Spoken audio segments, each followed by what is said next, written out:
तो दोस्तों कैसे हैं आप सभी। मुझे पूरा उम्मीद है आप बहुत खुश और बहुत अच्छे होंगे। तो दोस्तों आज हम बात करेंगे लकुलेश शिव भक्त की कहानी के बारे में, जिसकी भक्ति बिल्कुल अनोखी थी। तो दोस्तों चलते हैं वीडियो की तरफ और बने रहिए मेरे साथ आखिरी तक। लकुलेश शिव का बहुत बड़ा भक्त था। वह इतने महान थे कि अपने आराध्य देव को बिना डरे डांट भी सकते थे और प्रेम भी कर सकते थे।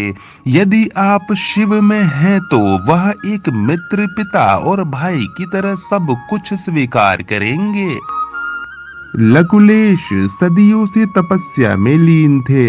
उन्हें शिव के परिवार के बारे में कुछ भी नहीं पता था। उनके लिए शिव ब्रह्मचारी ही थे। अपनी तपस्या से जागने के बाद लकुलेश एक महल में गए जहां लोग शिव की प्रार्थना कर रहे थे। चूंकि उनके पास सदियों से भोजन नहीं था, इसीलिए महल के राजा ने उन्हें खाने के लिए प्रार्थना का प्रसाद दिया।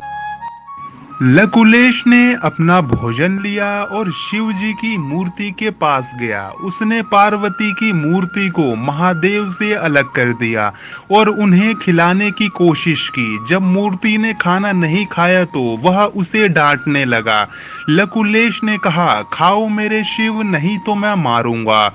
यह सुनने के बाद लोग उग्र हो गए और उसे पीटना शुरू कर दिया। शिव ने ऋषि भोला का रूप धारण किया और लकुलेश को बचाया। उसने खुद को लकुलेश का शिष्य बताया और राजा से एक महान भक्त को पीटना बंद करने को कहा। राजा ने कहा, लकुलेश पागल है। उसने शिव की मूर्ति को चोट पहुंचाने की कोशिश की है, लेकिन भोला ने इसे शुद्ध भक्ति का कार्य बताया। वही लकुलेश ने दोबारा मूर्ति को खिलाने की कोशिश की और इस बार उसने खा लिया। राजा को बहुत दुख हुआ और लकुलेश को सम्मान पूर्वक विदा किया। भोला ने मानसरोवर जल देकर उनकी मदद की। इसके बाद लकुलेश शिव से मिलने कैलाश गए। महादेव ने प्रसन्नता पूर्वक उनका स्वागत किया और गंगा और चंद्रमा को अपने शिखर से अलग कर दिया, क्योंकि लकुलेश को उनके बारे में कुछ भी नहीं पता था। जब लकुलेश ने पार्वती, गणेश और कार्तिकेय को देखा तो वह उनका विरोध करने लगा। शिव ने उन्हें पार्वती और उनके परिवार के बारे में बताया।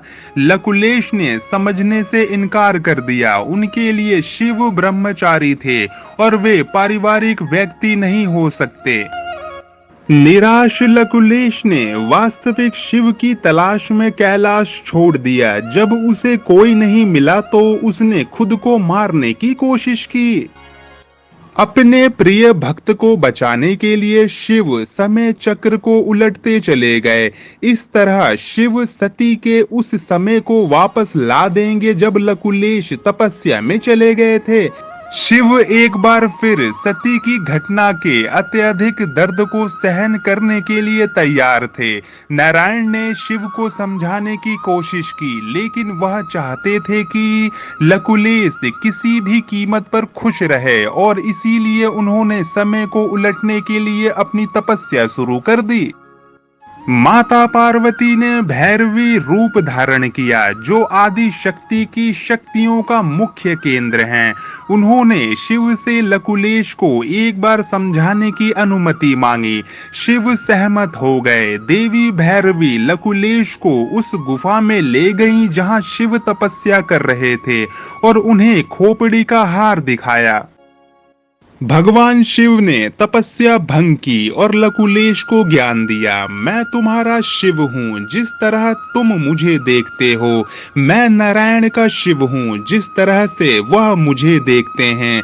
जिस तरह से कोई मुझे देखता है, मैं उससे अलग हूँ।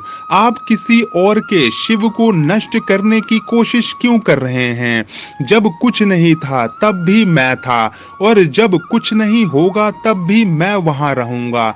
मैं हूँ जो है, जो नहीं है वह मैं हूँ। आप मुझे परिभाषित नहीं कर सकते, आप मुझे सीमित नहीं कर सकते। मैं ब्रह्मचारी हूँ, मैं गृहस्थ हूँ, प्राकृतिक का नियम है बदलना और मैं भी बदलता हूँ, लेकिन मैं नहीं बदलता क्योंकि मैं शिव हूँ। तब भगवान शिव ने उन्हें समय श्रृंखला का रहस्य बताया। इस ब्रह्मांड की रचना कैसे हुई, वह ब्रह्मचारी कैसे बने, तपस्या के दौरान वह किसकी खोपड़ी का हार पहनते हैं, सती और फिर पार्वती से उनका विवाह कैसे हुआ और पूर्ण शिव शक्ति के बिना कैसे अधूरे हैं। लकुलेश को पूरी सच्चाई पूरी तरह पता चल गई। शिव वही है जो कोई भी देखता है। उन्हें अपने कृत्य पर पछतावा हुआ और वे अपने शेष जीवन के लिए तपस्या करने चले गए। महादेव ने भारी मन से अपने प्रिय भक्त को विदा किया।